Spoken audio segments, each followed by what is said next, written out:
Om Swastiastu. Pemirsa, pelestarian alam berbasis kearifan lokal masyarakat Bali dapat terlihat diantaranya melalui konsep Trihita Karana, Trimandala, Terasering, kemudian Subak dan Nista Mandala. Semua konsep tersebut mengarah pada pemanfaatan ruang wilayah secara berkeadilan dengan pengawasan yang baik sehingga tercipta harmoni antara pemanfaatan dan upaya-upaya pelestarian. Nah, upaya tersebut diantaranya adalah pemuliaan hulu untuk kelestarian alam. Senang sekali saya Madi Sukadankarang kembali hadir dalam Talkshow Merah Putih Bali Ada Baru. Hari ini kita akan mengangkat sebuah topik yaitu bagaimana pemuliaan hulu untuk kelestarian alam khususnya alam Bali di sini. Baik, sudah hadir tamu-tamu saya akan perkenalkan terlebih dahulu. Yang pertama ada Bapak Iketut Eriadi Aryana atau Juru Penyarikan Duuran Batur. Beliau adalah seorang akademisi Juru Penyarikan Pura Ulun dan Batur Desa Adat Batur. Om Swastiastu, Juru. Sehat selalu nggih? Oke, baik, terima kasih sudah hadir pada kesempatan kali ini.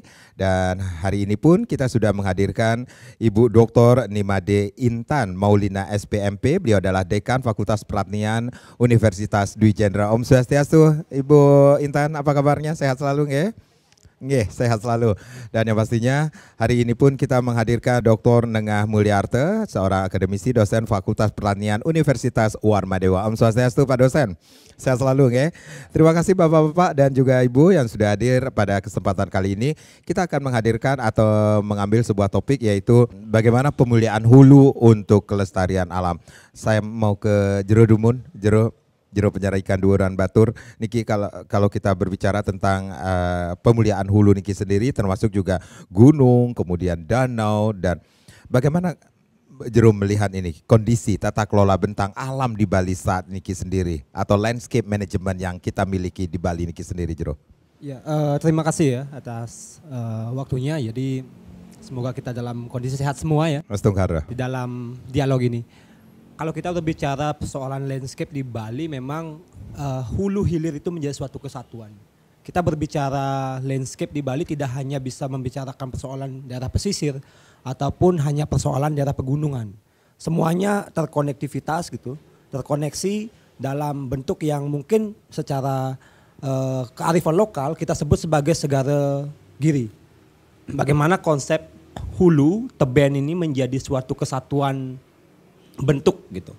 Nah, dalam konteks saya misalnya kami di Batur mewarisi konsep itu sebagai sebuah kearifan dalam bentuk relasi hulu hilir yang terkonsentrasi di Pura Ulun Danau Batur.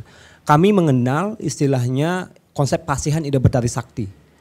Apa yang dipesankan terhadap konsep ini adalah bagaimana keterhubungan antara hulu dan hilir itu. Masyarakat hulu sebagai yang memiliki, yang bertanggung jawab terhadap kelangsungan, kelestarian hulu-hulu Bali itu bertanggung jawab untuk menjaga. Sedangkan masyarakat hilir yang memanfaatkan kemudian menyokong juga keberadaan masyarakat di hulu ini yang terrepresentasi dalam bentuk sarin tahun kemudian. Pertanyaannya hari ini bagaimana kondisi hulu dan hilir itu terjadi di tengah dinamika sosial budaya, ini yang menjadi persoalan. Seringkali persoalan dinamika, persoalan warisan kebudayaan kita hanya dinilai dalam konteks yang hanya aktivitas ritual. Sedangkan nilai-nilai yang berada yang terkait dengan persoalan nilai-nilai yang di dalamnya itu seringkali terabaikan. Ya misalnya kita hanya sibuk misalnya ke Batur hanya ketika ngusaba ke Dase gitu. Padahal di luar itu ada sebuah semacam hubungan antara masyarakat hilir dan hulu. Kemarin tepatnya tanggal 14 Oktober ini kami melaksanakan upacara Danu Kerti ya sebagai bentuk pemuliaan terhadap air Danau Batur yang diyakini oleh masyarakat Bali secara spiritual sebagai sumber airnya dan juga secara ekologis itu didukung dengan data-data geografis gitu. Nah, kemarin kita melaksanakan upacara itu ada semacam komunikasi antara masyarakat hilir dan di hulu. Orang Tianyar mempersembahkan kuud ental, kemudian orang dari Gianyar membawa beras dan sebagainya untuk keperluan upacara. Itu adalah komunikasi bahwa kita sesungguhnya di Bali mengenal solidaritas hulu hilir itu sendiri. Baik, berarti bisa dikatakan dengan konsep-konsep tersebut masih terjaga dengan bisa dikatakan masih dijaga dengan kuat oleh masyarakat khususnya di Batur ini sendiri, Jero. Ya dalam konteks hubungan kultural itu masih terjaga. Iya. hubungan yang lebih nyata hari inilah yang perlu kita lakukan hari ini. Maksudnya seperti yang saya nyatakan tadi, hanya aktivitas kecenderungannya adalah hanya aktivitas kultural yang bertahan dan kita mulai mengarahkan melupakan nilai-nilai yang bersifat konektivitas itu. Jadi bagaimana ke depan kalau tantangan kita adalah persoalan bagaimana menjaga hulu, ini bukan hanya tanggung jawab masyarakat di hulu gitu, tetapi juga masyarakat di hilir. Kalau dulu tersimbolkan dengan konsep sarin tahun yang dipersembahkan kepada masyarakat hilir yang memanfaatkan air misalnya, ke depan bagaimana caranya tata kelolanya sehingga masyarakat ini secara bersama-sama, secara kolektif sama-sama melakukan penjagaan terhadap hulu-hulu kita. Bukan hanya di Batu, tetapi juga misalnya Tamblingan, kemudian di Beratan, di Batu Karu dan lain sebagainya, di Gunung Agung dan sebagainya. Ya, baik. Saya ke Bu Intan. Bu Intan, kalau dari penjelasan Jero Duuran Niki sendiri, kita melihat bagaimana konsepnya yang masih terjaga oleh masyarakat, kemudian Ibu melihat nggak ada upaya-upaya pemeliharaan dan pemulihan lingkungan khususnya di bagian hulu ini, khususnya di Bali Niki sendiri, Bu? Terima kasih. Kalau saya melihat kalau kita berbicara tentang hulu itu tidak melulu kita berbicara tentang air. Selain air, khususnya di Danau Batur seperti yang dijelaskan oleh Jero Mangku, bahwa untuk pelestarian atau pemulihan air atau di hulu itu kita juga harus memuliakan daerah sekitarnya. Dan hal tersebut bisa kita lakukan dengan pemuliaan hutan di sekitar sumber air, pembersihan danau dari sampah-sampah dan pengurangan penggunaan dari pupuk-pupuk pestisida sintetik. Hal tersebut jika kita bersinergi selaku masyarakat, perlu ditumbuhkan kesadaran dari masyarakat khususnya di sekitaran hulu, di sekitaran danau bahwa jika di hulu atau di sumber air itu sudah bersih, sudah dimuliakan dan sudah bebas dari sampah plastik ataukah lain sebagainya, maka itu akan berpengaruh hingga ke hilirnya. Jika sudah di pusatnya itu kita berupaya untuk memuliakan, itu harus dibarengi dengan upaya-upaya yang sangat keras sekali. Salah satunya kalau dari segi pertanian, upaya-upaya yang dilakukan itu sangat perlu bahwa kesadaran dari masyarakat Subak. Nah, masyarakat Subak tersebut harus kompak bahwa harus sama-sama mengurangi penggunaan pestisida. Mengapa pengurangan pestisida sintetik itu harus dilakukan? Karena penggunaan pestisida sintetik yang dilakukan secara terus-menerus itu akan berpengaruh kepada residu tanah dan residu air di sekitar daerah pertanian tersebut. Itu merupakan salah satu atau beberapa upaya-upaya yang harus dilakukan masyarakat di sekitaran sumber air di daerah hulu. Baik, apa yang sudah dilakukan khususnya juga di Danau Batur, di Batur Niki sendiri, Ibu melihatnya seperti apa, Bu? Kalau di sekitaran Danau Batur saya lihat itu sudah masyarakat menurut penjelasan Jero Mangku sudah bahwa upaya-upaya secara kultural itu diupayakan bahwa daerah di sekitaran danau itu diupayakan tetap lestari, begitu Jero Mangku ya. Baik. Dengan kata lain tidak harus ada aktivitas-aktivitas yang bisa merusak seperti Betul. itu. Ya, di sekitaran Danau Batur itu khususnya kita berbicara Danau Batur, diupayakan bahwa di sekitaran Danau Batur itu tidak ada upaya-upaya untuk merusak kelestarian dari Danau Batur tersebut. Baik. Jero, saya ke Jero lagi nih, Jero, berarti ada upaya-upaya atau pendekatan yang dilakukan kepada masyarakat khususnya di sekitar hulu Danau Batur Niki sendiri, seperti apa nih? Ya, kalau kita berbicara soal upaya yang kami lakukan sebagai masyarakat hulu untuk menjaga sumber air dan tanah, saya sepakat tadi ya. Kita berbicara hulu itu bukan soal air. Yeah. Dalam konteks Batur itu air dan tanah.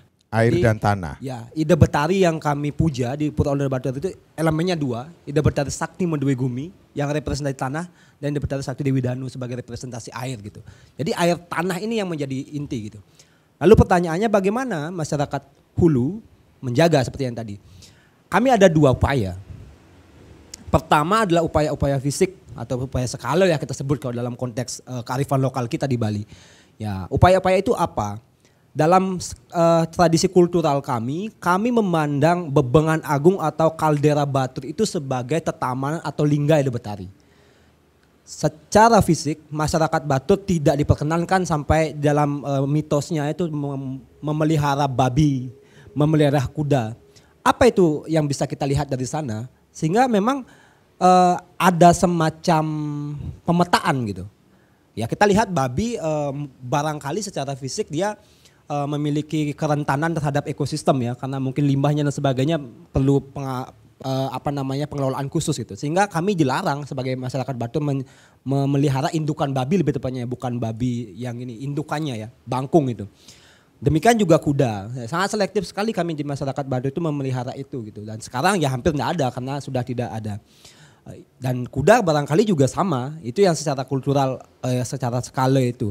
Tetaman yang Hidayat patut kita jaga. Ada konsep, kita memiliki konsep alas kekeran. Alas kekeran ini adalah hutan pinggit yang tidak boleh sembarangan dikelola, dimanfaatkan atau diambil sumber dayanya. Itu kami di Batur punya alas kekeran di kawasan Pura Pasar Agung. Itu secara secara kultural ya. Kemudian ada di Bukit Sampian Wani di bekas desa kami yang terdahulu itu. Nah, di sana memang kita jaga ekosistemnya, tidak boleh secara sembarangan mengambil. Itu upaya skala yang kita lakukan. Kemudian juga kita secara kultural melakukan upaya-upaya pendekatan secara niskala ya, dan kita Bali pasti tentu akan sangat kental sekali persoalan itu. Batur itu dari 12 sasih atau 12 bulan, 11-nya adalah upacara pemuliaan. Dari kase sampai jiste. Hanya sade saja tidak ada ritual, hanya neng itu, sisanya adalah persoalan pemuliaan. Dari pemuliaan air, kemudian pemuliaan tanah, pemuliaan hutan, pemuliaan pertanian itu ada.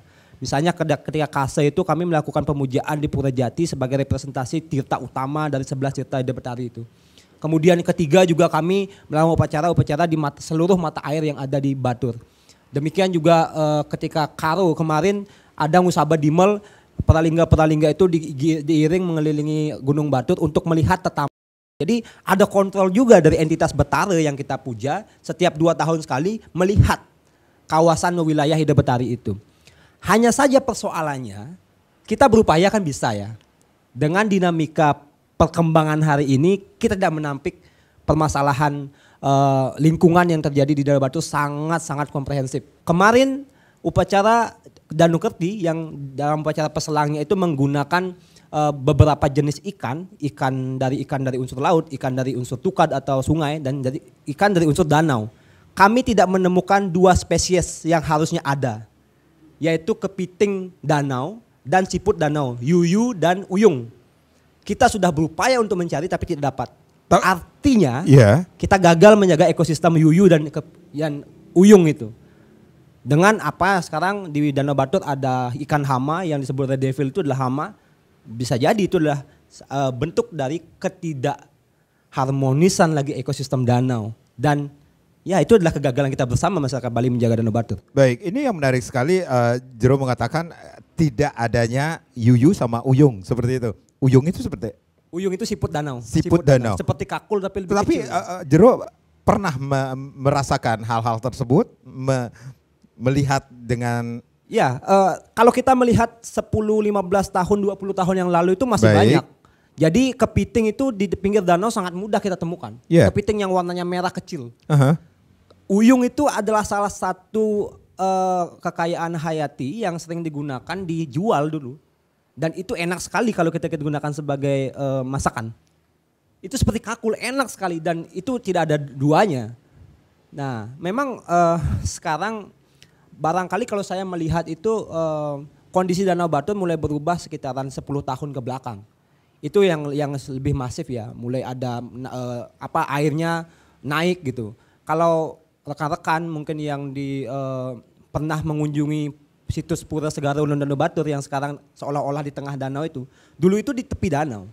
Karena permukaan air danau naik itu sehingga tenggelam gitu. Nah, sejak kira-kira tahun 2010-an itulah terjadi perubahan ekosistem yang saya kira cukup tinggi. Sehingga lumpur mulai tampak, kemudian bahkan di beberapa tempat itu tumbuh eceng gondok. Yang itu juga disebut oleh Prof. Kartini sebagai indikator ya, ada sesuatu yang tidak harmonis lagi Baik. dalam ekosistem itu. Baik Jero dan Bu Intan dan Pak Nengah, kita rehat sejenak, nanti kita akan lanjutkan lagi. Pemirsa jangan kemana-mana, nanti kita akan lanjutkan lagi perbincangan bagaimana pemulihaan hulu untuk kelestarian alam Bali. Kami akan kembali sesaat lagi. Terima kasih Anda yang baru saja bergabung bersama kami di Talkshow Merah Putih Bali Ada Baru. Tentunya kita masih mengangkat sebuah topik, yaitu bagaimana pemulihaan hulu untuk kelestarian alam, khususnya alam di Bali niki sendiri. Saya ke Pak Nengah Mulyarto niki sendiri selaku akademisi dari Universitas Warmadewa niki sendiri. Pak, Bapak dari pemaparan dari Jero, kemudian Ibu Intan ini sendiri, ini adakah dari akademisi sendiri sudah melakukan riset atau bagaimana ya, apa yang sudah dilakukan untuk melihat apa sih sebenarnya yang terjadi di hulu kita? Seperti kata Jero niki sendiri, bisa dikatakan ini kegagalan dari kita yang gagal seperti itu untuk menjaga hulu kita.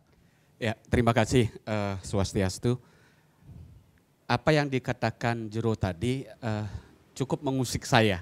Ya. Karena ini berupa data baru sebenarnya. Ya, kita mengetahui di Bali pun ada bukan hanya Danau Batur saja. Ya. Kita memiliki 4 danau. Ya, ada 4 danau besar. Dan kalau kita berbicara hulu seperti tadi, hulu itu bagi Bali itu kepala yang menjadi otak dari pertumbuhan Bali. Kalau kita lihat hulu, maka dia adalah kawasan konservasi, kawasan pengendali. Kalau secara pertanian saya lihat, hulu ini adalah kawasan kering. Kawasan kering artinya kawasan yang tidak terendam air, tetapi dia menjadi sumber air karena dia kawasan konservasi. Tapi apa yang terjadi di hulu saat ini, itu merupakan ciri bahwa sudah terganggunya sistem lingkungan kita. Gitu. Nah, seperti tadi disampaikan, ada dilakukan upacara Danu Kerti ya, Jero ya.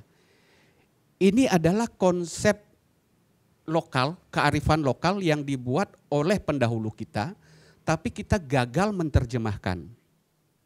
Kenapa? Karena begitu Danu Kerti itu hanya dimaknai sebagai upacara, tanpa memaknai revitalisasi yang ada di dalamnya, maka kondisi yang tidak seimbang inilah yang terjadi. Kalau kita lihat hulu ini dengan upacara yang ada yang sudah dilaksanakan, seharusnya Danu Kerti, kalau dari persepsi saya ini, harusnya menjadi batasan jika kita hubungkan dengan Trihitekarana, bagaimana kita mengucapkan terima kasih kepada Tuhan dalam bentuk upacara.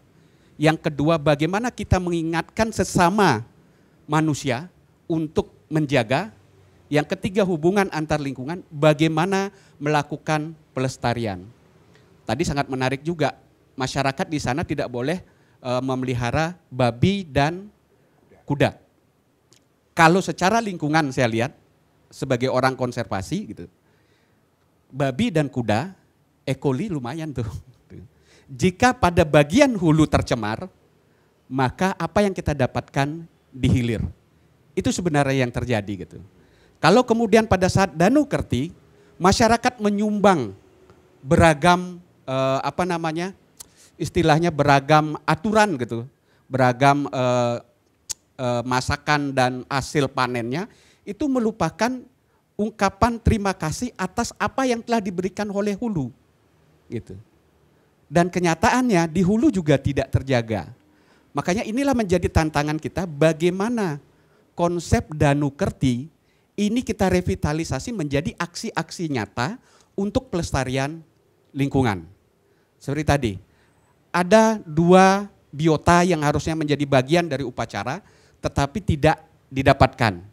Yaitu tadi ada yuyu, ada uyung.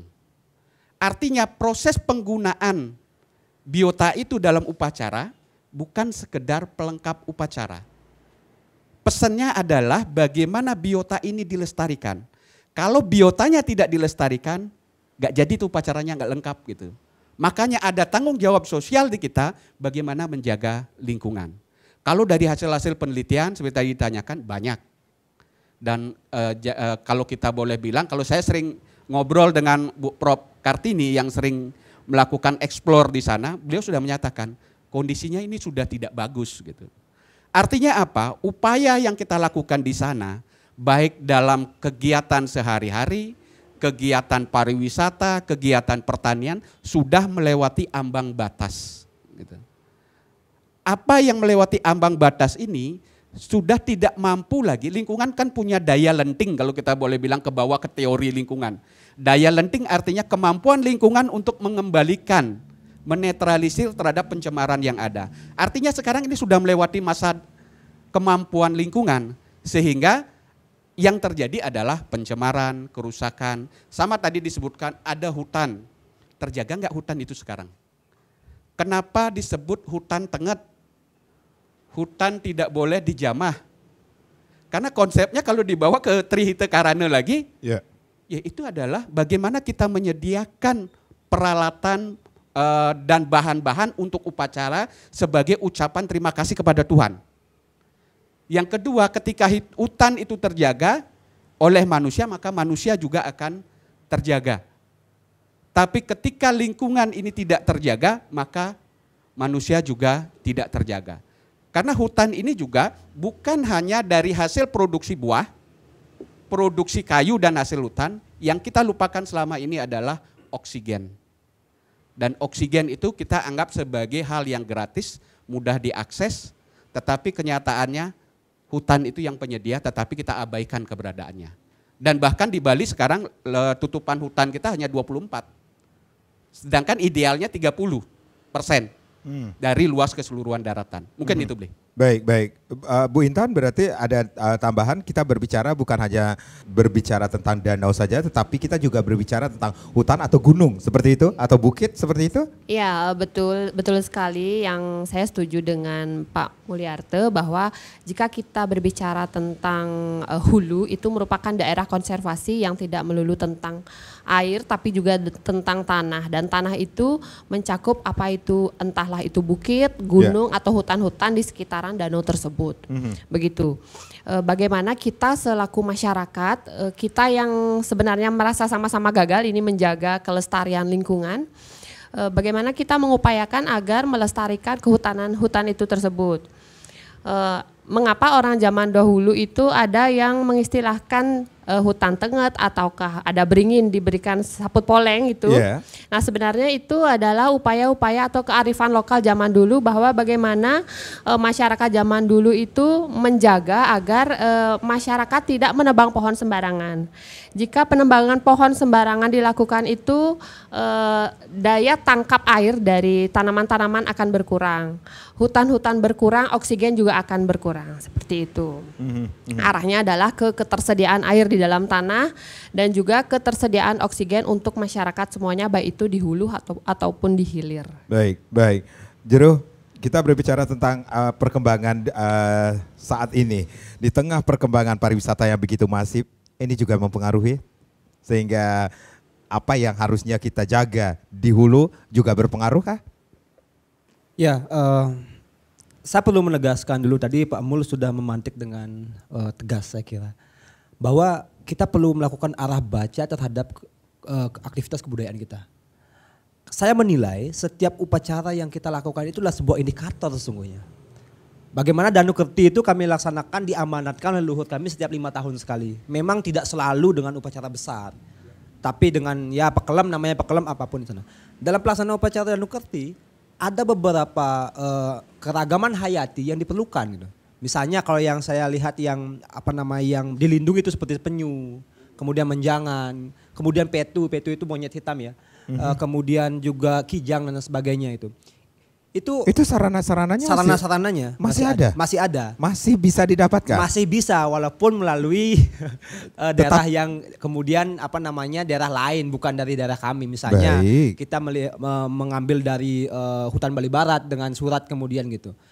Nah, saya membaca ritual itu sebagai sebuah indikator sesungguhnya. Setiap 5 tahun sekali kita harus melihat nih apa keragaman hayati kita yang masih dan tidak masih gitu. Kita dalam lebih besar lagi kalau Danu Kerti kan di Intera Batu dan dalam jejaring subaknya kemudian yang 300 sekian subak. Setiap 100 tahun sekali kita ada upacara Eka Dasar Rudra. Itu lebih masif lagi yang diperlukan. Jadi intinya dalam ritual yang besar itu juga leluhur kita mengamanatkan apakah binatang dan juga hewan, binatang juga tumbuhan dan lain sebagainya yang diperlukan itu ada atau tidak gitu. Jadi tidak sekedar kita mendapatkan sesungguhnya. Saya sepakat sekali bahwa dalam ritual itu ya kita diamankan untuk menjaga. Bagaimana 100 tahun lagi ekosistem kita masih terjaga dan sebagainya. Persoalan sekarang kan janur aja kita impor kok dari luar gitu. Untuk kebutuhan berritual kita sehari-hari. Apa itu kita keberhasilan kemutahiran dalam beragama, saya kira itu adalah dialog yang perlu kita lakukan terus-menerus ke depan. Sekarang pertanyaannya soal pariwisata. Apakah pariwisata berpengaruh terhadap persoalan kita menjaga lingkungan? Saya kira ini relatif. Saya bukan orang yang anti pembangunan, tetapi kalau pembangunannya dilakukan secara tidak terstruktur, yaitu permasalahan. Yang kita lakukan untuk Bali ke depan saya kira tata kelola. Walaupun itu pertanian, walaupun itu pariwisata, walaupun itu industri apalah gitu. Ini harus tata kelolanya benar. Walaupun kita tidak bisa mengagung-agungkan pertanian misalnya. Ketika caranya bertani itu tidak bagus, tidak sehat. Itu juga akan merusak lingkungan saya kira ya. Kalau kita menggunakan pestisida terus kemudian buangan limbahnya yang tidak jelas, tidak ada penyerap, ya itu juga akan menimbulkan permasalahan. Yeah. Kita sebut sebagai misalnya di Batur ada keramba jaring apung. Udayana pernah merilis bahwa maksimum di sana adalah 1% dari luasan danau. Tapi sekarang di sana 1,27% menurut dinas di pertanian di Bangli. Artinya sudah melebihi 0,27% luasannya. Itu kan persoalan. Jadi pariwisata pun demikian. Saya kira perlu sangat berhati-hati mana wilayah yang bisa dikembangkan, mana yang tidak. Mana kemudian harus dipertahankan sebagai kawasan konservasi penuh. Dan jangan juga hanya alasan konservasi masyarakat di hulu tidak diberikan mengembangkan dirinya kan salah juga. Kita mau makan apa di hulu? Saya selalu menyatakan itu. Kalian berani melakukan, kami harus diam. Masyarakat hulu harus diam, jangan mengelola apapun, biarkan jadi hutan. Kita juga perlu makan. Nah, disinilah pentingnya saya kira One Island One Management itu. Apa yang ditawarkan kepada masyarakat kami, apa yang ditawarkan pada masyarakat hilir. Sehingga masyarakat hilir menggunakan air dengan baik, kami menjaga dengan baik. Saya kira pesan di dalam konsep Pasihan Ida Betari Sakti yang setiap Saban Kedasa mempersembahkan Sarin Tahun itu adalah penting. Dulu masyarakat agraris memanfaatkan sumber daya air dari Batur. Kemudian ketika pengusaha Berkedasa memberikan beras, memberikan kelapa, bahkan memberikan babi, kerbau dan sebagainya untuk pelaksanaan upacara. Artinya di sana ada subsidi silang gitu. Hilir juga bersama-sama menjaga. Jadi persoalan lingkungan Bali tidak hanya diserahkan kepada satu komunitas saja, baik di hulu atau di hilir. Dan tata kelola itu menjadi kunci dalam kita mengelola alam kita ke depan. Baik. Kita rehat kembali, nanti kita akan lanjutkan lagi. Pemirsa jangan kemana-mana, Talkshow Merah Putih Bali Era Baru akan kembali sesaat lagi. Ya, kita masih di Talkshow Merah Putih Bali Era Baru, bagaimana pemulihan hulu untuk kelestarian alam. Masih bersama tamu-tamu saya hari ini. Ada yang menarik sekali di apa yang sudah disampaikan oleh Jero. Bisa dikatakan ini kita berbicara tentang konsep-konsep tentang hulu hilir ini sendiri. Kita tidak berbicara tentang hulu saja, tetapi kita juga tidak berbicara tentang hilir saja. Ada komunikasi yang harus dilakukan untuk menjaga itu sendiri. Ibu Intan, kita mengetahui seperti Pak Jero mengatakan ini tidak skeptis tentang perkembangan pariwisata yang begitu masih penting bagi masyarakat dan pemerintah untuk tetap menjaga lahan subur, khususnya juga bisa dikatakan lahan yang ada di hulu agar tidak menjadi bisa dikatakan bumerang juga bagi kita. Seperti itu Bu Intan melihatnya? Iya, menarik sekali yang dijelaskan oleh Jero Mangku tadi. Masyarakat hulu juga ingin makan gitu Pak ya. Ya. Bagaimana mempertahankan pemikiran dari masyarakat hulu itu bahwa jangan sampai bahwa di masyarakat hulu itu berpikir kenapa saya enak-enakan disuruh menjaga ekosistem sedangkan yang akan mendapatkan hasilnya adalah di masyarakat hilir. Bagaimana harus ada suatu konsep atau tata kelola yang baik agar sama-sama sadar, yang masyarakat di hulu harus sadar bahwa saya menjaga lingkungan di sekitar hulu itu adalah untuk kita sendiri, bukan untuk kepentingan masyarakat hilir saja. Begitu pula sebaliknya dengan masyarakat di hilir agar memiliki kesadaran saya hidup enak, saya bernafas dengan bagus, dengan oksigen yang banyak, dengan air yang melimpah itu adalah karena salah satunya jasa dari masyarakat di hulu yang bisa menjaga ekosistem di sana seperti itu. Baik, baik. Ada yang juga yang kita perlu kita garis bawahi adalah seperti Jero Mangku mengatakan bahwa ini yang harus kita perbaiki juga tata kelola kita. Kita sudah pernah mengetahui bahwa ada tercetus dengan one island, one management. Itu seperti apa ya Ibu melihatnya nantinya? Kalau saya melihat bahwa di hulu itu sebenarnya harus bersatu masyarakat di sana. Bagaimana di sana itu betul-betul menjaga ekosistem di sana itu tidak mudah. Misalnya ini ada sekelompok petani di sekitaran danau. Kita menuntut, masyarakat luas menuntut sekitaran danau harus tetap hijau. Sedangkan jika ada tawaran, misalnya ada investor datang, saya mau membangun hotel di sana. Saya mau membangun hotel dengan harga sekian-sekian. Secara umum mereka pasti akan lebih tertarik dengan uang banyak daripada harus mempertahankan pertanian yang kita tahu sendiri bahwa penghasilan dari hidup sebagai petani itu relatif tidak begitu tinggi. Jadi kembali lagi bahwa pemikiran dari semua masyarakat itu harus kukuh bahwa kelestarian alam itu adalah untuk kehidupan kita sendiri. Harus memiliki keyakinan bahwa jika kita menjaga alam, jika kita menjaga hutan, menjaga lahan pertanian, menjaga air itu adalah ya untuk kita sendiri. Jadi di sini kita berbicara juga tentang peran pemerintah. Peran pemerintah juga penting sekali, terutama kalau di pertanian itu bagaimana PPL, tenaga penyuluh pertanian itu mampu mengedukasi, karena salah satu peran penyuluh itu adalah mampu mengedukasi petani-petani yang ada di bawahnya itu agar terstruktur gitu Pak,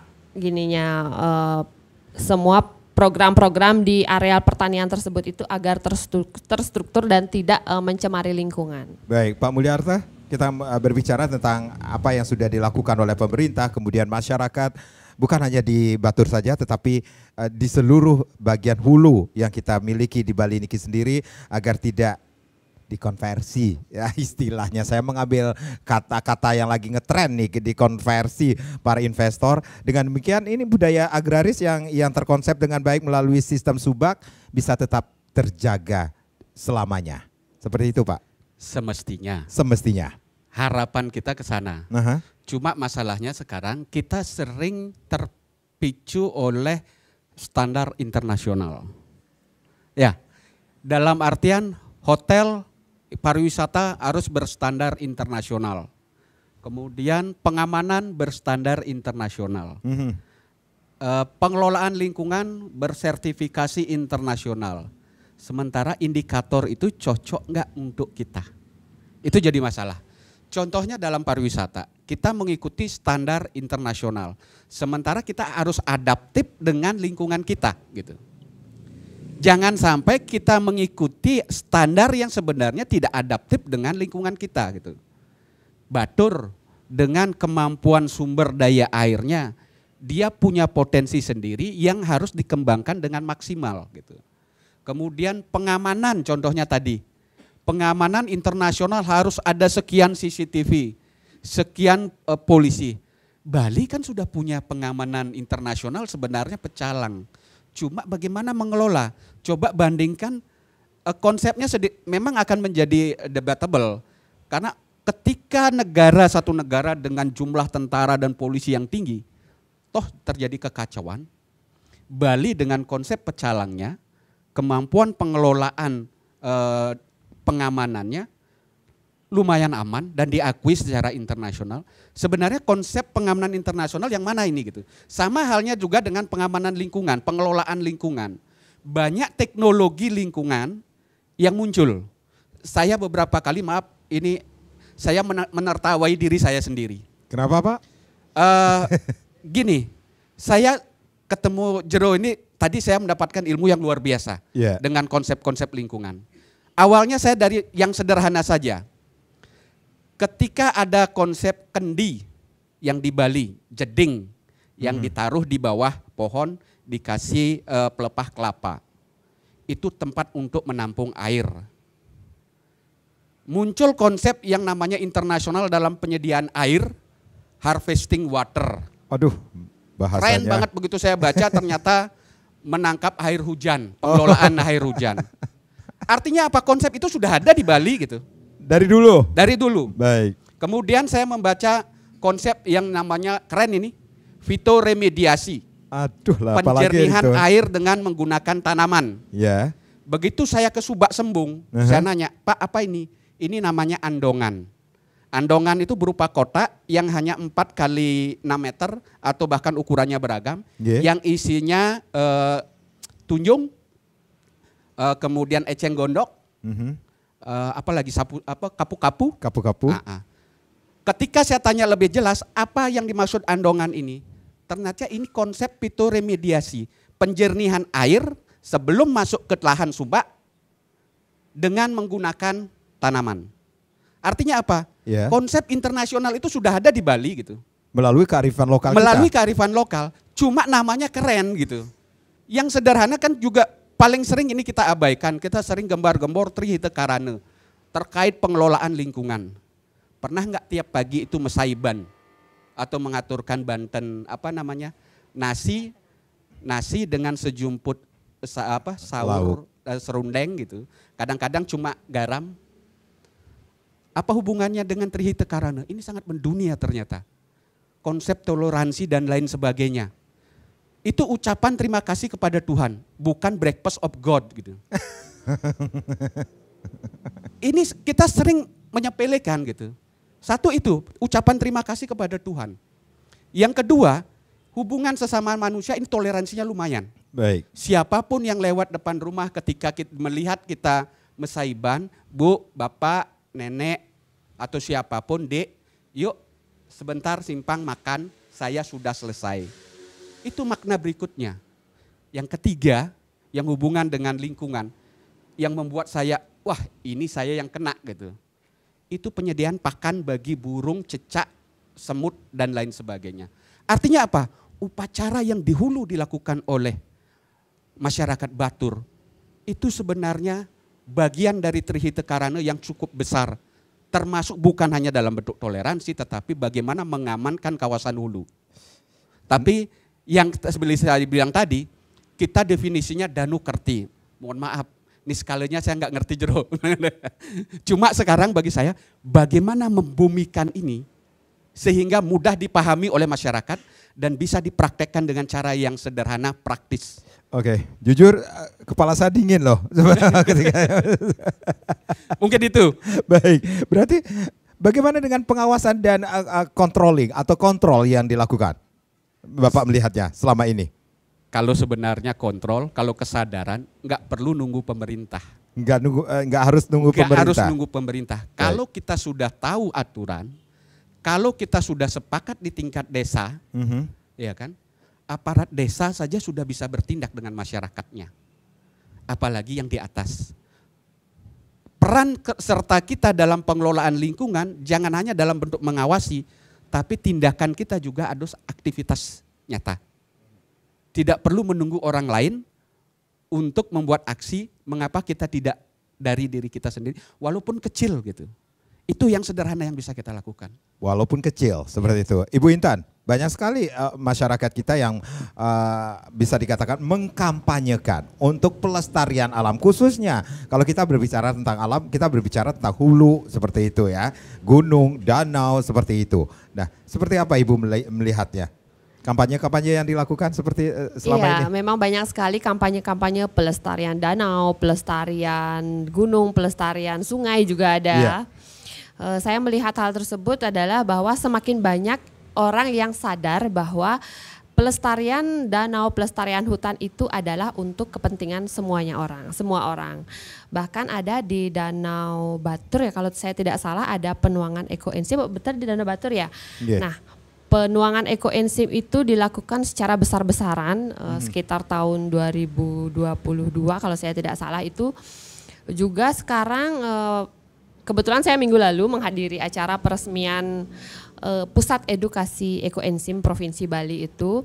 Memang sudah banyak sekali orang yang betul-betul masyarakat kita itu peduli terhadap lingkungan.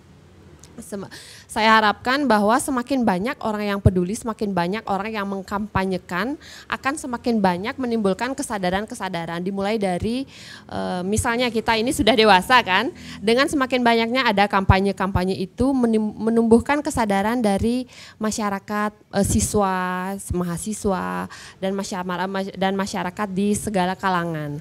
Dengan tumbuhnya kesadaran dari semua masyarakat, diharapkan seperti kata Pak Mul itu, dimulai dari diri sendiri. Oh, sadar bahwa udara yang bersih itu memang sangat salah satunya itu kembali ke konsep Trihita Karana. Yeah. Nah, sekarang saya melempar ke tadi di Danau Batur itu bahkan ada eceng gondok. Yeah. Nah, saya teringat tadi eceng gondok itu, saya teringat dulu masa kuliah itu betul-betul dijelaskan oleh dosen saya bahwa dan juga dari beberapa jurnal, jika di danau atau di perairan itu sudah ada eceng gondok, berarti itu adalah indikator bahwa air tersebut itu tidak sehat. Karena eceng gondok itu adalah makanannya, eceng gondok akan doyan mengkonsumsi lah logam-logam berat seperti merkuri dan residu-residu dari pestisida. Jadi kalau di danau tersebut sudah ada banyak eceng gondok, itu artinya di danau tersebut itu sudah mengandung zat-zat yang tidak sehat. Sehingga dengan adanya eceng gondok itu dia doyan hidup di sana karena memang ada makanannya banyak di sana. Seperti itu jadinya. Baik, kita rehat kembali, nanti kita akan lanjutkan lagi. Pemirsa, jangan kemana-mana. Talkshow Merah Putih Bali Era Baru tentunya masih kita angkat sebuah topik, yaitu pemuliaan hulu untuk kelestarian alam Bali. Saat lagi. Baik, terima kasih Anda yang masih setia bersama kami di Talkshow Merah Putih Bali Era Baru, pemuliaan hulu untuk kelestarian alam, khususnya alam Bali. Masih kita angkat menjadi sebuah topik. Saya ke Jerumangku niki. Jerumangku, kita mengetahui beberapa waktu lalu juga di Batur niki sendiri dilakukan upacara Danu Kerti ini sendiri. Tujuan yang ingin dicapai dengan pelaksanaan Danu Batur ini sendiri seperti apa nantinya? Mengajak masyarakat Bali? Ya, ritual Danu Kerti atau secara tradisi di dalam Raja Purana kami disebut sebagai Abhiseka Kerti Ring Segara Alit. Segara Alit itu merujuk pada danau ya. Kita mengenal ada Segara Ageng dan Segara Alit ya. Itu adalah upaya pemuliaan. Kerti itu berasal dari kata kirti yang artinya pemuliaan dalam bahasa Jawa kuno. Jadi yang namanya pemuliaan tentu adalah ungkapan terima kasih terhadap apa yang diberikan oleh danau, oleh air, oleh dalam konteks yang halus, yang spiritual itu Ide Betari kepada kita, kemudian kita ucapkan terima kasih gitu. Jadi ritual Danu Kerti yang kami gelar setiap 5 tahun sekali adalah upaya ucapan terima kasih. Apalagi yang kami laksanakan kemarin itu upacaranya, tatanannya sama seperti 104 tahun yang lalu, tahun 1919. Ketika kita ada catatan 1919 sudah melakukan upacara dengan sarana piranti-piranti yang sama dengan kita lakukan kemarin gitu. Artinya seperti yang saya nyatakan tadi, ritual sebagai indikator pemuliaan itu adalah perannya di sana. Setiap kita melaksanakan ritual itu adalah upaya kita menilai kembali daya dukung lingkungan kita, kemudian mungkin daya dukung mentalitas kita juga terhadap apa yang sudah diberikan oleh alam gitu. Seperti yang saya nyatakan tadi juga, konsep pasihan Ide Betari Sakti. Pasihan itu apa? Kita mengenal Suba yang secara umum ya. Tetapi dalam konsep kami di Batur ada namanya Suba itu yang beraliansi ke Batur, yang menjadikan hulunya Batur itu disebut sebagai pasihan Ide Betari Sakti. Pasihan itu berasal dari kata sih. Sih itu artinya kasih. Jadi pasihan atau Suba atau desa yang beraliansi ke Batur itu adalah daerah-daerah yang dilimpahi kasih oleh Ide Betari. Limpahan kasih itu berupa apa? Ya berupa air gitu. Sehingga karena memanfaatkan sumber air yang ada yang diyakini berasal dari Danau Batur, itulah kemudian ada timbul relasi, ada timbul hubungan konektivitas dengan masyarakat di antara masyarakat agraris di hilir dengan masyarakat penjaga kawasan di hulu melalui pelaksanaan upacara ngusaba kedase gitu. Ya, di mana masyarakat hulu seperti yang saya nyatakan tadi akan menerima beberapa sumber daya, mulai dari kelapa, beras, kemudian babi untuk upacara gitu. Ya, bahasa pesannya adalah untuk upacara.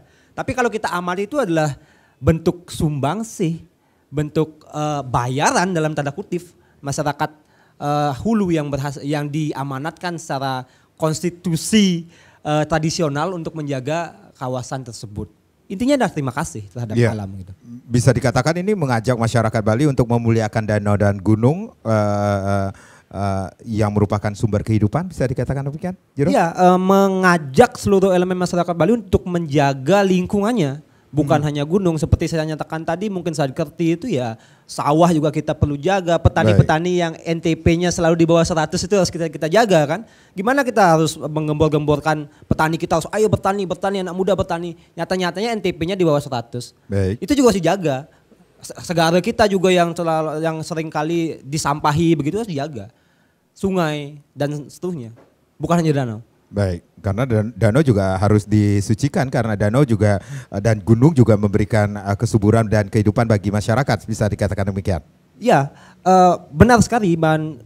Dalam konteks tradisi Bali kan adalah sistem yang pasir ukir itu.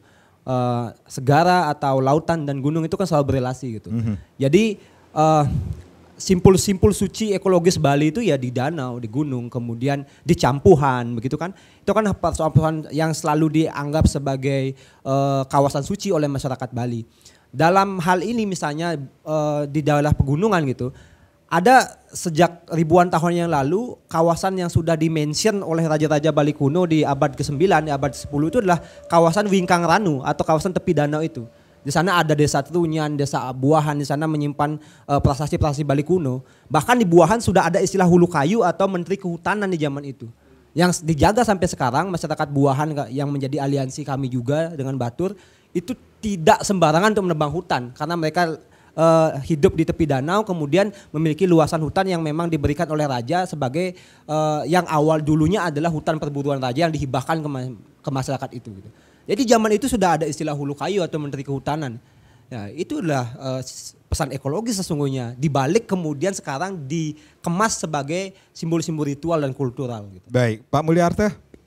Ya, Pak Mulyarta, bagaimana dengan kebijakan pelestarian alam di Bali khususnya di Hulu Niki sendiri yang dituangkan dalam produk hukum berupa peraturan gubernur kemudian hingga peraturan daerah Niki sendiri?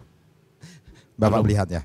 Kalau peraturan dari pusat sampai daerah, dari undang-undang sampai perda sampai surat edaran gubernur sudah banyak.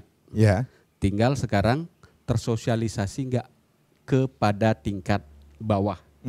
Contohnya sederhana begini. Ya. Pengelolaan sampah berbasis sumber. Ini cukup wah nih bagi saya nih. Cukup mendasar. Tapi sebatas mana implementasinya di lapangan? Karena persepsi yang ada di masyarakat ketika mengolah sampah rumah tangga adalah dikomposkan. Kenyataannya nggak sampai di sana. Nggak semua orang bisa melakukan pengomposan. Dan nggak semua orang cocok dengan strategi pengomposan. Karena banyak lagi, bisa dibikin bracket, bisa dibikin tadi ekoenzim, bisa dibikin biogas. Cuma sekarang mana yang bisa diadaptasi oleh masyarakat. Ketika kita bilang pengomposan pun, itu terbagi dua. Aerob atau anaerob. Mana yang lebih adaptif terhadap lingkungan? Aerob dengan menggunakan oksigen, anaerob tanpa bantuan oksigen. Kalau aerob, oke, dia bisa lebih cepat. Anaerob kita dapat biogas, tapi termanfaatkan nggak biogas gitu. Nah, hal kecil seperti ini kita abaikan. Sehingga seberat apapun, sedetail apapun aturan, ini kita masih berantem di tingkat bawah. Contohnya satu, ketika kebakaran sampah di TPA. Yang mengeluhkan masyarakat, kemana buang sampah? Ada isu TPA bakal ditutup, dibuka TPS tempat TPS 3R di masing-masing desa. Peralatan sudah lengkap. Saya berkunjung ke beberapa TPS, termasuk ada beberapa TPS yang juga minta pendampingan.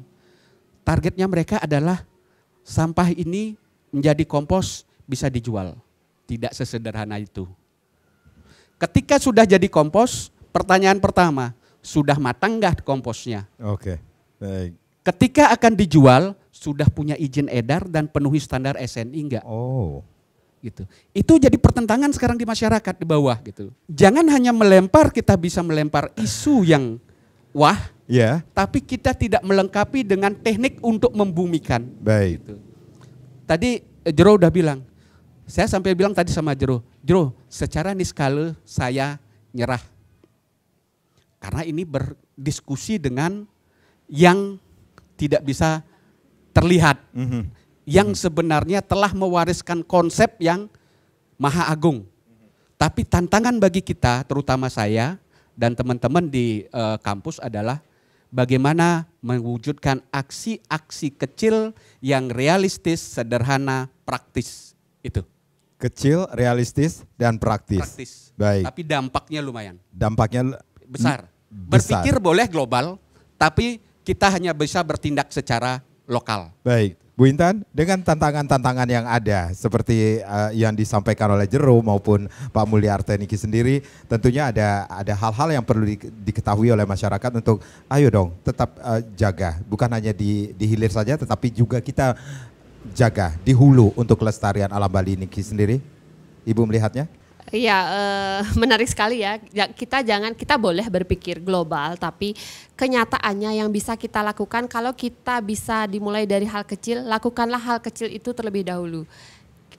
Patokannya kita boleh global, tapi hal global itu adalah dimulai dari hal lokal.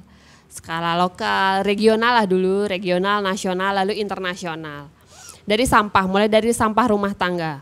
Saya sendiri, kalau mengambil contoh saya sendiri, bagaimana kalau sampah-sampah di rumah tangga saya sendiri itu belum tentu bisa saya semua memilahnya.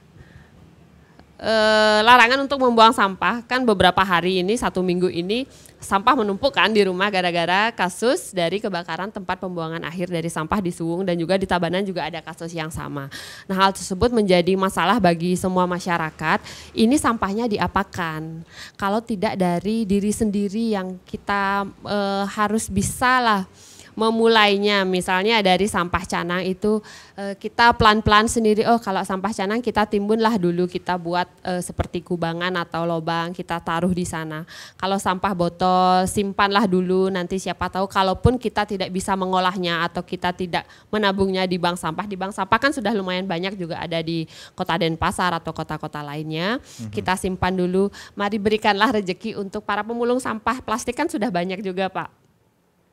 Nah, itu bisa kita mulai dari hal sederhana dulu. Dari rumah masing-masing. Apalagi sampah plastik seperti itu. Sampah plastik terutama. Kalaupun kita tidak bisa mengelola sendiri, berikanlah ke orang-orang yang bisa mengelolanya. Dijual atau kan itu banyak, Pak, yang keliling-keliling itu tukar-tukar sampah plastik. Mungkin mereka akan lebih bisa mengelolanya. Baik, baik. Jero, apa harapannya Niki sendiri, Jero, agar bisa kelestarian alam Bali khususnya Niki sendiri tetap terjaga, yang kita mulai dari bukan hanya dari hari hilir tetapi juga di hulu, ini koordinasinya kita? Ya, seperti kebanyakan anak muda, saya masih muda ya jadi. Harapan kita tentu ke depan apa yang diwariskan, yang dititipkan oleh para leluhur kita tetap juga kita bisa nikmati oleh generasi-generasi selanjutnya itu ya. Itu kan harapan besar, pasti semuanya seperti itu ya. Hanya saja memang di balik harapan itu kita perlu berupaya. Saya sepakat tadi pengelolaan sampah kita itu memang harus kita lakukan dari diri sendiri. 500 tahun yang lalu dalam cerita Bubuk Sah Gagang Aking di zaman Majapahit sudah disebutkan dibentukkan sebuah representasi tata kelola diri sendiri yang bernama dan tokoh Bubuk Sah. Bubuk Sah itu bisa memakan bangkai, bisa memakan apapun yang masuk di dalam jerat yang dia pasang di hutan-hutan. Jadi dia makannya tidak pilih-pilih gitu. Tapi pada akhirnya laku yang dianggap sebagai negatif itu justru beliau yang mendapatkan dengan berkendaraan macan dengan sangat santai sekali gitu. Artinya apa? Pesan dari cerita itu, cerita yang dititipkan kepada kita itu adalah tentang tata kelola sampah sendiri gitu. Bagaimana kita menghasilkan sampah, kemudian kita bisa kelola untuk diri sendiri, tidak menyampah untuk orang lain. Kita kan sering itu, ada orang bersih-bersih titip sampah sendiri. Nah itu kan persoalan dari mentalitas kita sendiri gitu. Kita membuat sampah di rumah tangga itu ya sebenarnya kita bisa kelola. Kita bisa buat seperti sekarang ada biopori, gerakan dan sebagainya, banyak sekali gitu. Bagaimana sampah yang paling dekat ini bisa kita kelola dan tidak memberikan masalah baru bagi masyarakat. Ini kan persoalan yang sederhana tetapi sangat sulit. Nah, harapannya adalah kita bisa sampai di sana, tetapi tentu juga kita berupaya. kita semua. Jadi saya juga harus berupaya lebih keras lagi bagaimana mengelola sampah kita, menjaga lingkungan kita. Jangan hanya sekedar apa misalnya. Sekarang kan ada banyak tren misalnya bersih-bersih atau tanam pohon. Setelah ditanam nggak pernah ditengok-tengok pohonnya itu kan. Persoalan yang ya itu adalah persoalan kita bersama. Jadi mari kita bersama-sama bergerak gitu. Jadi ini adalah soal konektivitas, soal solidaritas. Menjaga lingkungan kita adalah soal konektivitas dan soal solidaritas. Tidak parsial tapi komprehensif. Terima kasih. Baik, yang pastinya ini tata kelolanya kita yang harus perhatikan dari sejak awal. Itu yang kita harus terapkan untuk kelestarian alam, khususnya alam Bali ini sendiri. Bu Intan, Mbak Mulyarta, terima kasih sudah sharing sama di Sukanan Karang. Terima kasih, kita berjumpa lagi di lain kesempatan. Sampai jumpa. Om Santi Santi Santi Om.